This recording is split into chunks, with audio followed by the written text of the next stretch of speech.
Pessoal, boa noite. Venho muito feliz a conhecer vocês, a primeira visita, que espero que de muitas. Sempre que for chamado, estou à disposição. Quero agradecer primeiro ao Paulo e à Neuza, que são as duas pessoas que eu fiz contato remoto, né? Há muita crítica com relação às redes sociais, à internet, mas o uso se dá como se quer, né? E aí, no nosso caso, serviu para estabelecer esse intercâmbio lá da casa de onde eu venho, em Lafayette, que é a União Social Espírita Samaritanas, aqui com o Centro Espírita Caridade. Tomara que seja bastante frutífero e bastante frequente de lá para cá e daqui para lá.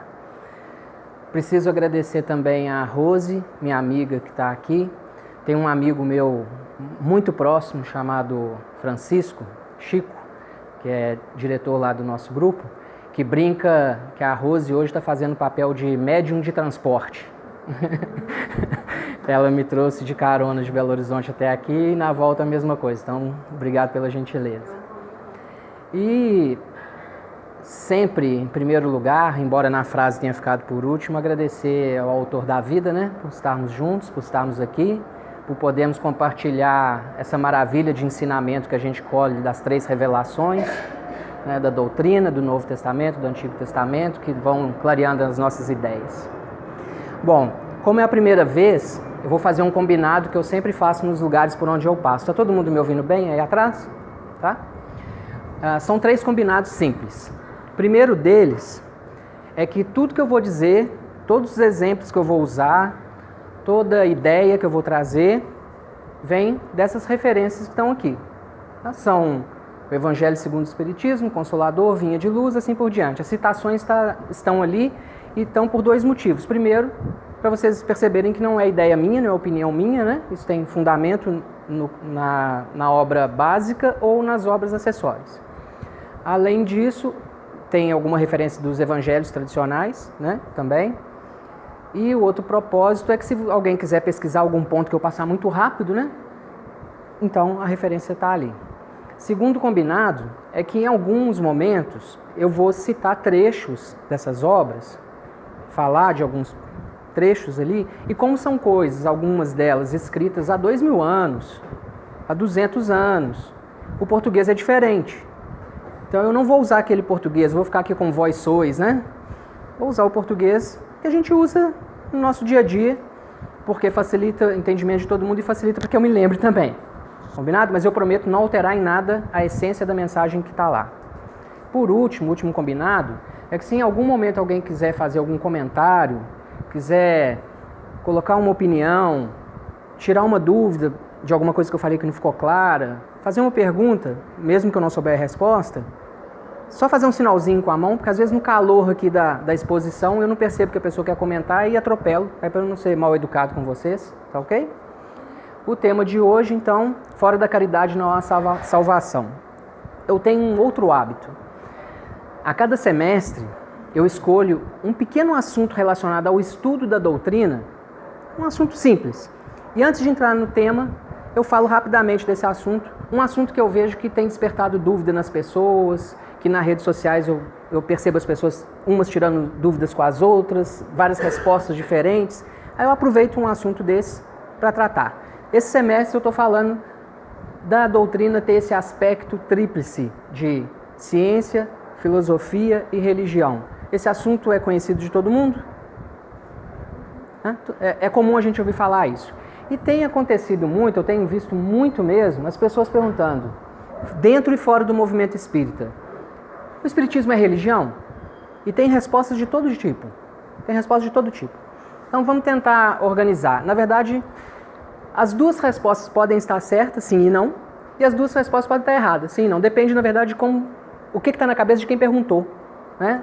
Se a pessoa perguntou, é religião, e para ela religião é um conjunto de dogmas de uma instituição humana que se organizou hierarquicamente, que tem essa estrutura de funcionamento rígida, não, a doutrina espírita não é uma religião. Porque nós não temos um representante entre nós e Deus.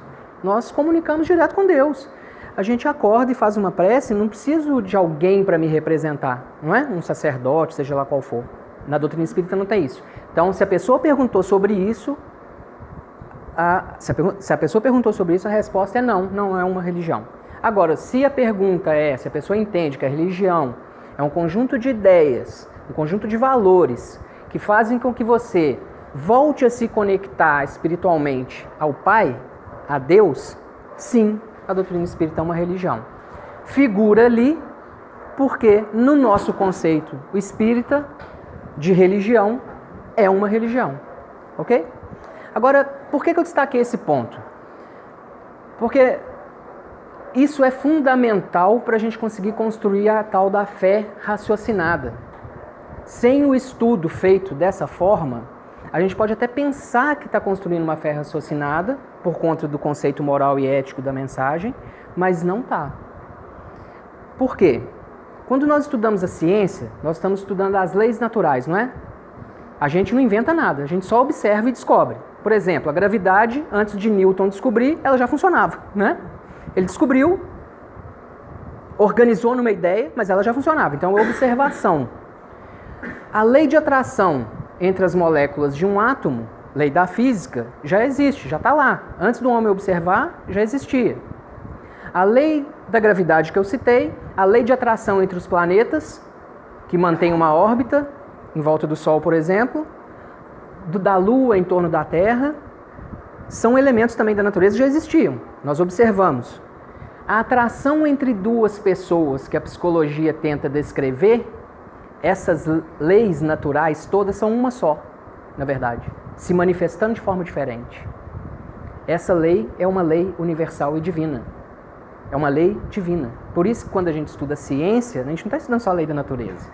A gente está estudando uma lógica de estabelecimento das regras do universo, que vem de Deus. E a gente começa a compreender.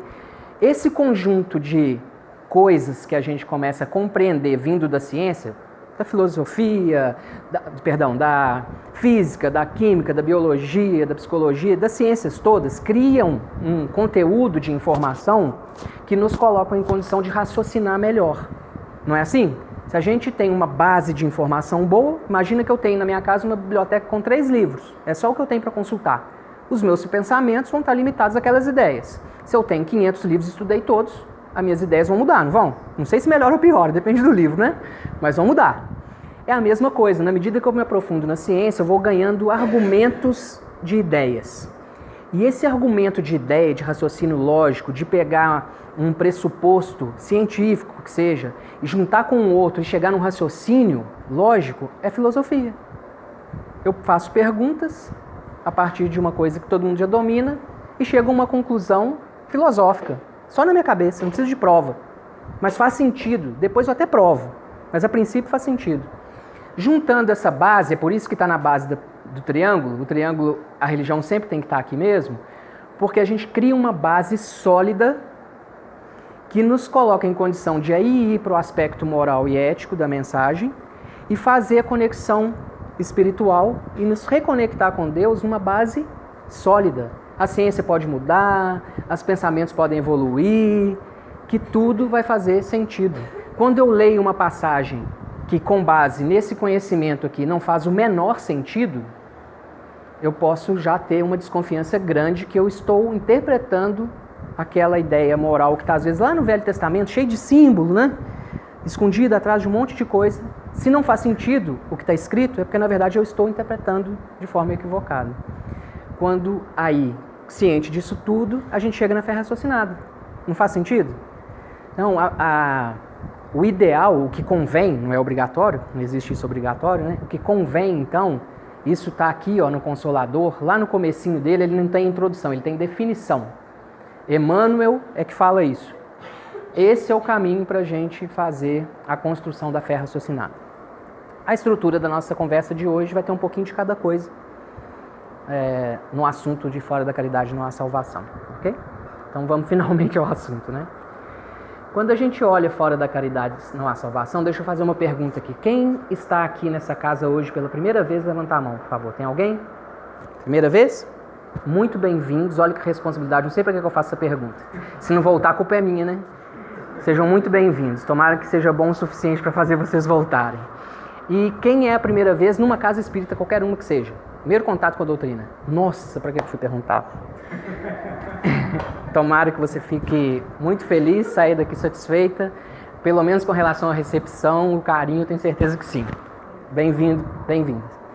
Bom, para quem já estudou a doutrina ou outra forma de crença, esse assunto fora da caridade não há salvação é um assunto batido, né? Assim, muito repetido. A gente estuda isso, quem começou lá na evangelização, na mocidade, vê isso o tempo todo, né? Então, a gente parte da ideia inicial que não há dúvidas a serem tiradas. A gente pensa, poxa, todo mundo já sabe tudo que tem para saber de caridade, não tem dúvida nenhuma para tirar. Mas eu engano, nós temos dúvidas. E é engraçado porque eu já vou começar o assunto colocando dois aspectos completamente antagônicos. Eu acabei de falar que a gente tem dúvida e agora eu vou falar que nós sabemos tudo mesmo. Por que a gente tem dúvida e sabe tudo? Vamos comparar. Eu vou perguntando, vocês vão respondendo.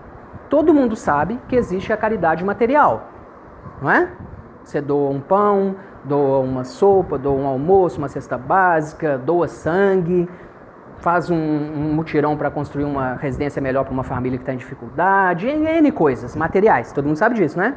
Todo mundo sabe que existe a caridade moral, que é aquela que você atende uma pessoa que está passando por uma fase difícil, um atendimento fraterno, uma visita num asilo para uma pessoa que está lá abandonada pela família, infelizmente, uma pessoa que está cumprindo uma pena e que despertou para isso e você pode ir lá fazer uma leitura do Evangelho com ela.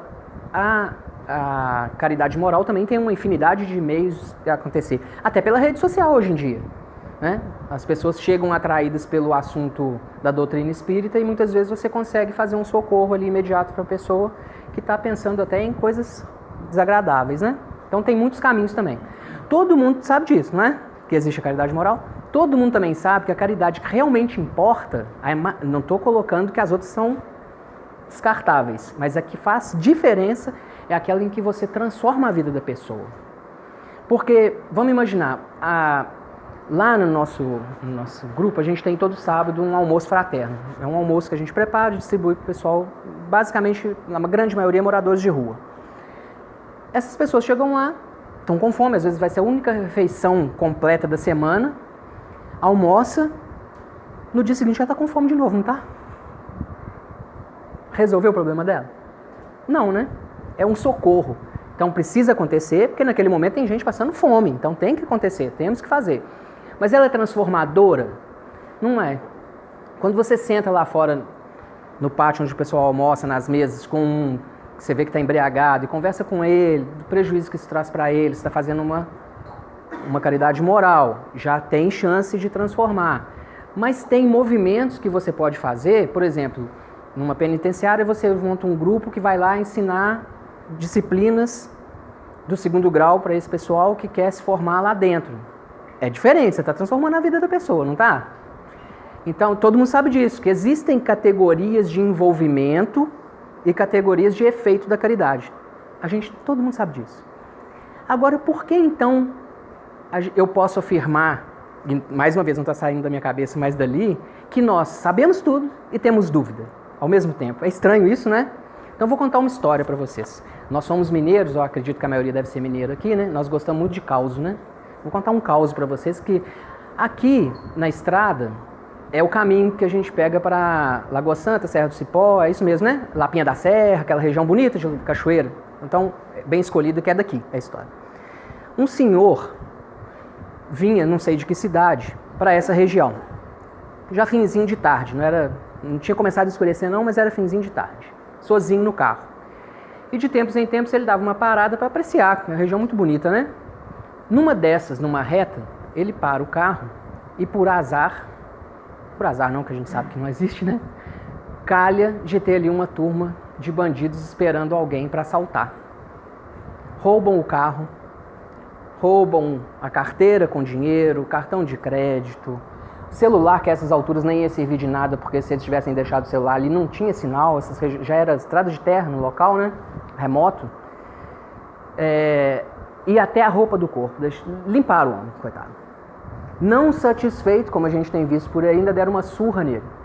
E o homem ficou lá desfalecido na beira da estrada, no capinzal da beirada da estrada. Algum tempo depois que os bandidos já tinham fugido, levado o carro, levado tudo, passou por ali um expositor, como se fosse eu, alguém que faz a função que eu faço aqui, nessa tarefa, né, de palestra. Vinha no carro dele também sozinho, já tinha passado um tempinho, já estava aquele começando a escurecer, ele vê aquele corpo ali. E aí, primeira coisa, medo, né? Não sei se é uma pessoa que está viva, se já desencarnou, está só o corpo ali. Não sei se foi um acidente, não sei se é uma pessoa que tem um distúrbio mental, que está bêbado e caiu lá. Olha o horário, lugar meio ermo, sinal de celular não tem, fica com receio e passa direto, não para. Estradinha movimentada essa, porque daí a pouco vem mais um. Vem ele no mesmo trecho. Dessa vez, vocês têm equipe de passe aqui? Um passista, para servir de exemplo. Um passista, vindo da tarefa, passa, mesma coisa. Já estava mais tarde, então já estava quase noite fechada. Só viu por causa do farol. Sentiu o mesmo medo, talvez até mais, né? Já escuro. E também passou direto. Para confirmar que a estrada movimentada, veio mais um mais tarde, já à noite plena. Esse era um representante comercial. Esse pessoal que vive viajando por aí, se faz isso hoje ainda, representante comercial? Viajar? Não é mais pela internet? Bom, não importa. No caos era um representante comercial. E ele, a mesma coisa, vê, mas talvez que porque ele está sempre circulando por esses lugares, ele sentiu empatia, né? Ele falou, nossa, podia ser eu, né? Morrendo de medo, mas parou. E aí, quando ele parou, chegou perto, aproximou, ele viu que a pessoa estava viva, estava machucada, mas estava viva. Ele correu no carro, vocês lembram aqueles kitzinhos de socorro que a gente tinha, que obrigaram a gente a comprar e não serviu para nada? Pegou o kitzinho com um galãozinho de água que ele andava sempre ali, limpou o machucado que o homem estava na mão, tentou despertar, ele balbuciou um pouco, deu para ver que ele estava recobrando o sentido, ficou com medo ainda, mas resistiu com muito esforço, pegou aquele senhor, colocou dentro do carro dele, nu, pensa só, e seguiu para ver se encontrava, porque ele não sabia direito o que ia ter pela frente, que distância que ele estava do lugar que ele precisava ir. Calhou de logo uns 2, 3 quilômetros para frente, tem um lugarejozinho, 4, 5 casinhas em volta da estrada. Parou, e logo que parou, veio um casal bem humilde, e ele explicou o que tinha acontecido, né? A situação que o senhor estava, arrumaram até um calção de um dos meninos lá para colocar nele, para não ficar aquele homem com criança perto, né? E ele falou, o que eu faço? Tem uma cidade aqui perto, não está sem sinal de celular para chamar, como é que vocês fazem se vocês precisam de médico? Ah, quando a gente precisa de médico, a gente tem que ir lá na cidade para pedir alguém para vir socorrer, tem um doutor lá, é difícil. Ele falou, nossa mãe, eu tenho compromisso, eu não posso fazer isso, eu tenho que seguir meu caminho. Então nós vamos fazer o seguinte, fez uma proposta para o casal. Eu tenho aqui R$300. Eu vou deixar com vocês esses R$300. Amanhã eu estou fazendo meu caminho de volta mais ou menos nesse horário. Vocês fazem o que vocês fazem normalmente quando precisa de um médico, porque a condição dele é essa, ele ia ficar lá. Chama o médico, se precisar o médico cobrar alguma coisa a mais do que eu deixei, amanhã na hora que eu passar vocês me falam, que eu acerto tudo com vocês e seguir o caminho dele. O caos continua, mas nós vamos parar por aí. Agora eu vou convidar vocês a fazer a imaginar. Porque quando a gente imagina que vai estar numa situação, muitas vezes a gente imagina que vai reagir de um jeito, mas na prática reage de outro, né? Tem uma amiga minha aqui de Belo Horizonte, eu lembro sempre dela quando eu conto essa historinha. Ela chegou um dia no escritório para trabalhar e falou assim, Dênia, você não acredita que eu fiz. Eu cheguei no sinal, um rapaz colocou o braço no vidro do meu carro e falou, passa o celular. Eu que sou tranquila, que sempre pensei que não ia reagir porque tenho medo, empurrei o braço dele e falei, não é fácil não, moço. E fui embora com o carro. Isso é história real, tá, gente? Não é caos, não. Trabalhava comigo aqui em Belo Horizonte. E ela chegou no escritório assim, tremendo. Na hora não, na hora ela reagiu. Para não dar o celular, ela empurrou o braço. E ela falou, imagina se ele tá armado, me dava um tiro. Eu ia perder a vida de um celular, ver se pode. Então a gente não sabe exatamente como reage. Mas vamos tentar fazer um esforço de imaginar que no lugar dessas pessoas que passaram por esse estado fôssemos nós. Não precisa me responder, cada um responde internamente. Sozinho no carro, anoitecendo, um cadáver ou alguém ferido, num lugar ermo, sem sinal de celular, será que a gente ia parar? Será que a nossa vontade de ajudar ia ser maior do que o medo? Depois de parar, será que a gente ia dispor a ir lá limpar a ferida? de alguém que a gente nunca viu? Será que a gente ia ter a disposição de, no muque, colocar no nosso carro e colocar no carro? Será que a gente ia ter condições ou disposição de pegar o único dinheiro que tinha, os R$300, e deixar com essas pessoas para poder voltar depois? Cada um imagina o que pensa. Eu tenho a minha resposta para isso. Eu vou compartilhar com vocês a minha. Eu tenho muita dúvida. Porque na hora que eu penso, eu sinto medo. O nosso medo é justo? Essa história, na verdade, foi contada a primeira vez há 2000 anos atrás, né? Com outros nomes, outros personagens, né? Mas é a mesma história, né? A gente pensa que hoje é mais violento. Não é. A gente pensa assim, não, hoje não dá pra fazer isso. Naquela época dava. Não, era igualzinho. Ou pior. Vocês lembram da lei de Talião? Todo mundo lembra? Lei de Talião, olho por olho, dente por dente. Essa lei era progresso. É um absurdo hoje, né? Se alguém matar meu irmão, por lei, eu tenho direito de ir lá e matar o irmão dele. Olha que absurdo. Mas era uma lei. Mas isso era um avanço, porque nessa época que ela foi instituída, se alguém matasse meu irmão, ia lá e matava a aldeia inteira. Era o normal. Dizimava a família, dizimava a aldeia. Aí, para funcionar equilibradamente, lei de Talião. Então, assim, não era uma época tranquila de parar na beira da estrada e socorrer alguém, não. Provavelmente teria o mesmo medo que a gente tem hoje. Tá? Agora, por que eu estou falando essa história toda? É para a gente conectar essa história do saber com o sentir. A gente sabe da caridade tudo que tem para saber dela, mas a gente ainda não sente a caridade. É isso que dificulta a nossa vida, porque são coisas completamente distintas. A gente não ouve as pessoas falar, se eu conseguisse agir de acordo com o meu raciocínio, meu coração não fizesse eu seguir caminho diferente, minha vida ia ser tão mais tranquila. A gente não ouve. Falar isso não é comum? Tem até música, né? Sertanejo, principalmente, fala muito disso, né? Vocês conhecem o Woody Allen, um humorista americano? Ele é engraçadíssimo. É um humor meio pesado, assim, no sentido de pessimista, mas é muito inteligente. Ele brinca, tem uma frase dele ótima que ele fala assim: nossa, como seria bom se o meu cérebro e o meu coração trabalhassem harmoniosamente, um contribuindo com o outro. Mas no meu caso, eles não são nem amigos. E é muito assim com a gente sabe do negócio. Vamos pegar um exemplo radical aqui, radical no bom sentido. Amar até o inimigo. Nós temos dúvida que é para fazer isso? Alguém tem dúvida que é para fazer isso? De quem mandou? Essa pessoa que mandou a gente fazer isso deixa dúvida? E a gente consegue fazer? Porque a gente sabe, mas não está sentindo ainda. É isso. Por isso que acontece essa historinha. É que muitas vezes a gente já sabe tudo que tem para saber, mas tem uma dificuldade de operar isso, de fazer isso se tornar realidade. Por quê? O conhecimento, o saber vem assim pra gente. Você acessa um conhecimento qualquer, uma informação. Lê um livro. A gente acessa uma informação, acessa um livro, chega essa informação e eu começo a ter ideias diferentes a partir dessa informação. Não é assim? Conheci uma coisa, sei que aquilo é concreto, é real, eu vou passar a pensar diferente. Tem até um escritor famoso que fala o seguinte: se um livro não fizer o seu jeito de pensar mudar, esse livro não deveria nem ter escrito. Ele muda o jeito da gente. A informação, de qualquer forma, ela muda. Muda o jeito de pensar e, em alguns casos, muda o jeito de agir também. Mas isso não significa que aquilo passou a ser parte de nós enquanto sentimento, enquanto emoção. É só uma informação. Quer ver um exemplo prático de hoje em dia? Quem tem mais de 40 anos lembra que todo mundo andava de carro sem cinto. Não andava? Na minha época, além de andar sem cinto, meu pai e minha mãe colocavam a gente lá atrás da TL, ainda chamava aquele espaço de chiqueirinho.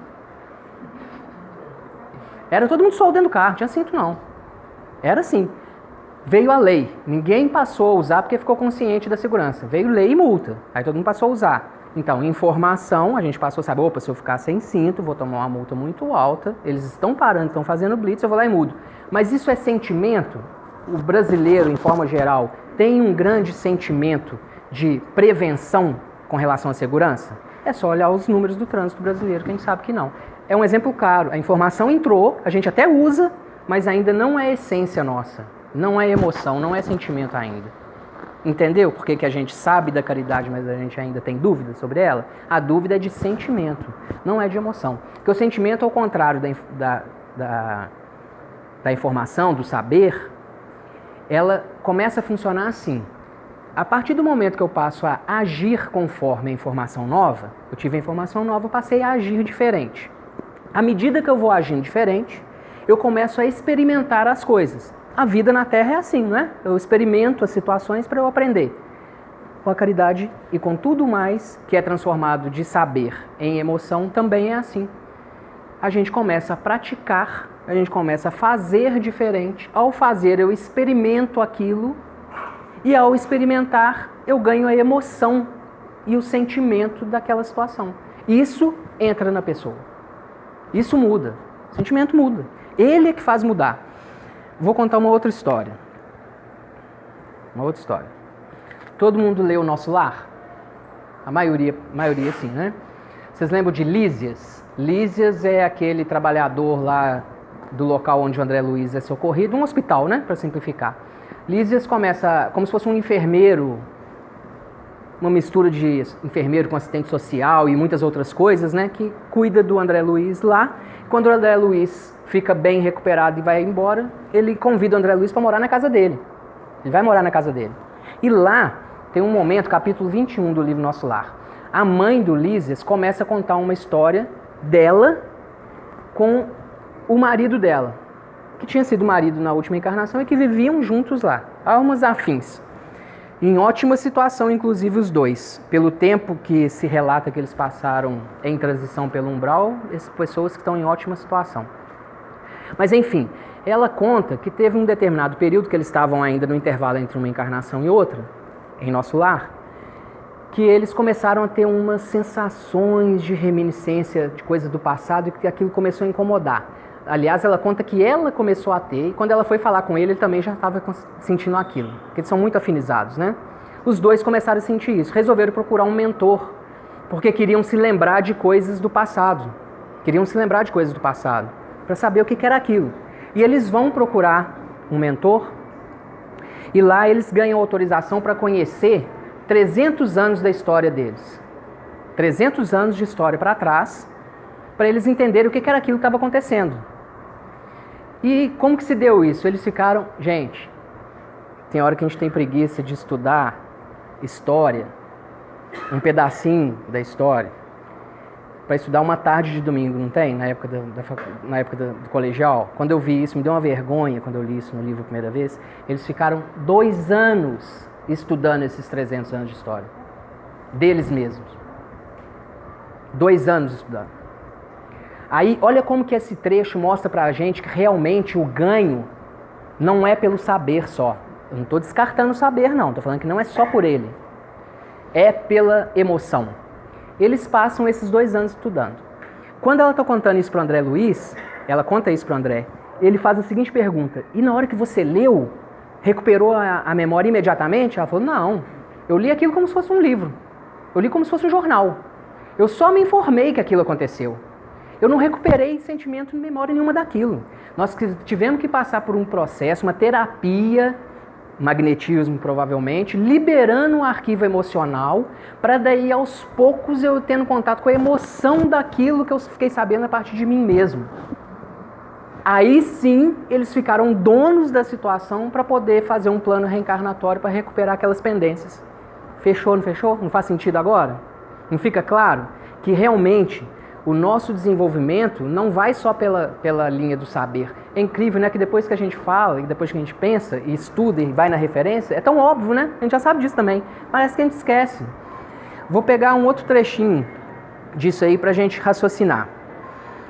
Lá, e em vários pontos nesse assunto, se fala assim: para a gente obter a emoção de determinada coisa, da caridade, que é o nosso exemplo de hoje, não basta uma ação, um dia. Não basta eu fazer um projeto para beneficiar um grupo um dia, 2 dias, uma vez por semana. É o exercício longo. É a experimentação prolongada. Porque é uma coisa que você adquire de forma demorada e gradual. Entende como é diferente a gente falar graduado e demorado? Porque demorado, ser só demorado... Lembrei aqui, tem uma fala de Emmanuel, que ele fala, no muitas coisas que ele fala nessa lição. Ele fala assim, se você quer se tornar uma pessoa capaz de curar outras pessoas, um médico de cura, se interesse hoje pelos doentes. Claro. Vá cuidar dos doentes. Vai dedicar muitas horas. É isso, porque assim, quando é um desenvolvimento demorado, basta sentar e esperar. O tempo passa. Se é só demorado, mas não é. É demorado gradual. Você ganha aos poucos. Exemplo, se eu tivesse que voltar a pé para Lafayette, são 100 quilômetros.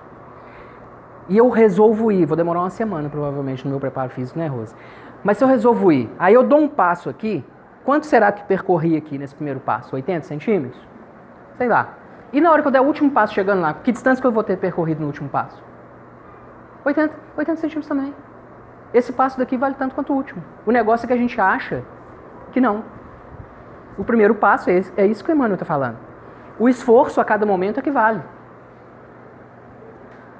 Eu botei que talvez a gente tenha que considerar. Sim, concordo com você em aspectos gerais. É assim que acontece. Mas existem situações que elas são muito traumáticas. De recuperação de memória? Não só de recuperação de memória, mas de experiência, de aprendizado. Sim. Você passa por uma situação, aquilo é traumático e aquilo se enfronha dentro de você de tal maneira que qualquer estalozinho que você dê, você vai se lembrar daquilo. É o que a gente chama muito de remorso. Tem até situações que eu já vivi, inclusive de acidente, que o seu corpo e a sua psique cuida de tirar da sua memória. Você não se lembra mesmo, apaga. Existe, sem dúvida. Tanto que no livro, nesse trecho que eu estou citando, existe recomendação, inclusive na obra básica, de que esse acesso à emoção tem que ser muito organizado. É por isso que a vida é assim, gente. A gente vem aqui para viver tudo de uma vez, aprender tudo de uma vez, emocionar tudo de uma vez, sentir tudo de uma vez. Nós damos conta disso? Não damos. É por isso, você está coberto de razão. É assim mesmo. Precisa considerar. É por isso mesmo que é gradual. A gente vai ganhando um pedacinho aqui, aí às vezes eu escolho um caminho infeliz e isso gera um trauma. Às vezes eu não escolhi, mas é uma consequência de coisas antigas e aí gera um trauma. E a gente vai despertando aos poucos. Quem participa de reunião mediúnica e lá entra em contato com os nossos irmãos que estão desencarnados, quantos que a gente vai tratar que não é um problema de ordem moral, às vezes é um problema de ordem psicológica. A psicológica para o espírito, a única coisa que o espírito não tem é corpo. O resto tudo tem trauma, não é? Então, ok. O inverso também, né? Às vezes você está fazendo alguma coisa por uma felicidade tão grande naquele momento que interioriza também. Sim, e isso também nos engana. Essa felicidade esfuziante por algo material é enganosa também, tanto quanto o sofrimento proveniente da dor. A gente pode passar pela dor sem sofrimento. E a gente pode passar pelo momento feliz material, ficar alegre, por exemplo, porque conseguiu conquistar um bem, sem transformar nisso a razão de sua vida. Os dois são enganosos, né? Então vamos lá. Então esse processo é assim, é gradual. Agora ele é gradual, mas gente, é tudo que a gente precisa fazer. É lento, mas é só isso que a gente precisa fazer aqui. Nós não viemos aqui para outra coisa, não sei isso. Prova na base doutrinária, Evangelho segundo o Espiritismo, capítulo 17, item 4. A frase primeira é assim: o Espiritismo bem compreendido, ou seja, ideia, pensar, né, saber, o Espiritismo bem compreendido, mas acima de tudo sentido, conduz forçosamente aos resultados acima. Opa, então, está falando que eu preciso compreender, mas acima de tudo eu preciso sentir. Vai levar os resultados acima. É a primeira frase do item 4, tem que ir no item 3. O que é o item 3? O homem de bem. O homem de bem. O homem de bem, nas palavras da época, significa hoje no português usual, o ser humano de bem. Para todos nós, né? O ser humano de bem. O que está lá no ser humano de bem? Uma página e meia de atributos que nós devemos desenvolver para alcançar a reforma íntima. Então, olha que ligação que a gente está fazendo. Nós estamos fazendo uma ligação que a caridade tem essas nuances de material, de moral, de não sei o quê, mas que em essência ela se dá na medida em que você faz a reforma íntima, se melhora e ela vai ficando natural, ela vai fluir naturalmente. passo pela estrada, vejo uma pessoa, não vou ter medo. Meu transborda já, porque já é meu, é da minha essência, ajudar. E eu não estou preocupado, assim como não preocupo de aquela pessoa que vem tomar uma sopa, na hora que a gente faz uma sopa para o carente, se ela bebeu ou não bebeu, se é uma pessoa que leva uma vida que eu não aprovo, isso não tem diferença, porque já é nosso. Essa que é a diferença do sentir pro pensar e saber apenas. Vamos fazer mais um exercício, nós estamos fazendo vários, né, de imaginação. Eu vou te contar uma historinha rapidinho, que não tem nada a ver com o tema, que eu vim contando para a Rosa, lembrei disso hoje, porque eu citei a história da bebida, né? E a gente não deve desmerecer ninguém por vícios assim, porque existem vícios muito mais graves, né? Fofoca, né? Por exemplo. Tem vícios muito mais difíceis de tirar. Comparando um com o outro, é igual criança com bico. Tirar o bico é fácil, tirar o dedo, quem chupa dedo, né? A fofoca é o dedo. Tá sempre à disposição, né? O Chico, não sei se você sabe dessa história, teve uma vez que ele estava se preparando para fazer um trabalho, que era um trabalho de estudo, não era trabalho mediúnico. E ele viu se aproximar um irmão desencarnado, que era para ele assim, natural, né? Via todo momento, né? E ele estava alcoolizado, com um cheiro de álcool fortíssimo, você sabe dessa história? E aí, quando ele se aproximou, o Chico pensou, não vou dar atenção não, porque não é o momento. Vamos fazer estudo, não é... Mas não teve jeito, estava um cheiro de álcool assim, fortíssimo. E aí ele falou, meu irmão, nesse momento nós vamos fazer um estudo da doutrina, não é um momento, o que você está fazendo aqui? Aí ele, ué, estou trabalhando. Aí o Chico confessou que na hora que ouviu ainda falou em tom de desconfiança. Ah, você está trabalhando, o que você está fazendo? Ué, o senhor não conhece esses irmãos nossos que têm esse apego com a matéria? Quando eles desencarnam, para deixar o corpo é uma dificuldade louca. Então os nossos amigos da equipe, eles me chamam, eu vou junto, quando chego lá, esse cheiro meu, eles não aguentam, sai tudo correndo, larga o corpo. Isso é só pra gente lembrar o seguinte, nós não devemos olhar as pessoas e escolher esse merece nossa ação, esse não merece nossa ação, esse aqui eu posso apoiar, esse aqui eu não posso apoiar. Assunto está relacionado à caridade, a gente não deve classificar. Enquanto a gente classifica, eu vou falar por mim. Primeira vez que um irmão carente me abraçou na fila do almoço, eu fiquei com nojo do cheiro. Morador de rua. Nós, se ficarmos 2 dias sem tomar banho, nesse calor, a gente tem que chamar o cheiro. Eu tive nojo. Eu estava lá servindo o almoço, achando que estava fazendo caridade. Tava mecânico, né? E é possível fazer caridade material mecanicamente, né? Chega lá, entrega o prato. Mas não tem nada. Então, a gente não deve fazer isso. Mas o exercício é o seguinte, senão vamos prolongar no horário.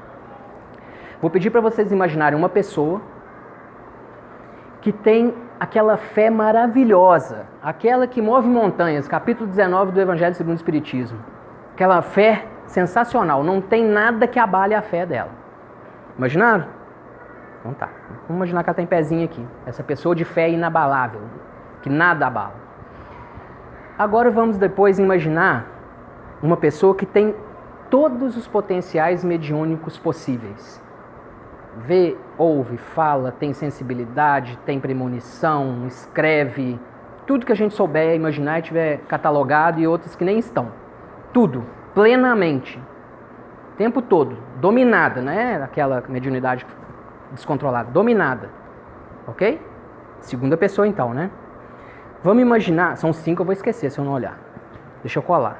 Vamos imaginar uma pessoa que adquiriu toda a sabedoria que está disponível humana. Toda. Qualquer assunto que você falar, a pessoa sabe. Como que eu piloto um helicóptero? Sabe. Qual o trecho do Evangelho que fala do aspecto ético-moral? Em qual obra da doutrina espírita que está isso? Sabe. Qualquer assunto, domina tudo. Tem tudo que houver para saber, ela sabe. Terceira pessoa, né? Vamos na quarta. Essa quarta pessoa é uma pessoa que num determinado momento da vida pegou todos os bens que ela possuía. Carro, casa, aquele dinheirinho guardado para uma situação emergencial que está lá no banco, um terreninho lá na Serra do Cipó, tudo que ela tinha, reuniu tudo, juntou aquilo tudo, vendeu o que tinha que vender, e doou aquilo tudo para pessoas necessitadas. Essa é a quarta pessoa. Ok? É a quarta. A última pessoa é aquela pessoa que abdicou completamente de todos os chamamentos da matéria, das sensações, não só do material do bem, mas do sexo, da comida exagerada, de tudo. Uma pessoa que vive a comunhão plena com a espiritualidade. Não se rendeu a nada do aspecto mundano, que a gente chama, né? 5 pessoas, né? É fácil achar essa turma? Algum desses? Agora eu vou piorar muito a imaginação sua, mas vai ser muito. Imagina agora uma pessoa só com isso tudo. Difícil até de imaginar, não é? Imagina em que condição que está uma pessoa com isso tudo. Agora, vamos imaginar que essa pessoa está aqui do meu lado. Cada um imagina do jeito que quiser. Ela tem isso tudo. O que Paulo fala? Naquele lugar que está citado ali, ó. Paulo, vocês lembram quem é Paulo, né? Paulo é aquele que no determinado momento falou assim: já não sou eu quem vive, é o Cristo que vive em mim. É coisa boba, coisa simples, pouca coisa. Paulo, ele fala que se ainda que um ser tiver todas essas coisas reunidas, sem caridade, isso não vale de nada para ele. Aí, não fica estranho? Por quê? Se a quarta pessoa não foi uma pessoa que doou tudo, matou nossa charada, não matou, gente? Isso não é caridade. Só pegar. É igual eu com um prato de sopa lá pro moço. Igualzinho. Eu fui lá, dei o prato de sopa para ele, ele ficou todo agradecido, emocionado, veio me dar um abraço de agradecimento e eu... Por causa do cheiro. Me achando melhor, né? Entenderam? A dimensão do negócio? O que a gente pode entender com isso então? E até nas traduções que tem do Novo Testamento, isso fica muito claro. Porque essa mesma passagem que Paulo fala dessas características, só que ele vai falando, ainda que eu falasse a língua dos anjos, todo mundo agora lembra, é a mesma coisa que eu estava falando, só que eu transformei de um outro jeito mais simples. É isso, né? Ainda que eu dasse todas as minhas posses e desse o meu corpo, dar o corpo em queimar é abdicar do material, né? É abdicar das sensações, que é o corpo que nos promove a sensação do material, né? Ele fala isso claramente. Existem traduções que ao invés de caridade, o que está no lugar? Amor, porque de fato é a mesma coisa. A conclusão que a gente chega é essa. Sentir a caridade, ter a emoção da caridade, não só o saber, no fim das contas, é obedecer ao chamado de nosso Senhor Jesus Cristo, quando ele fala amar Deus acima de todas as coisas e seu próximo como a si mesmo. Nessa condição, a caridade é natural de nós. Nossa, Denner, mas é isso então? Então não vai adiantar eu dar a cesta básica? Vai adiantar. Porque é pelo exercício repetido, continuado, prolongado, que paulatinamente, gradualmente, nós vamos tomando gosto pela coisa.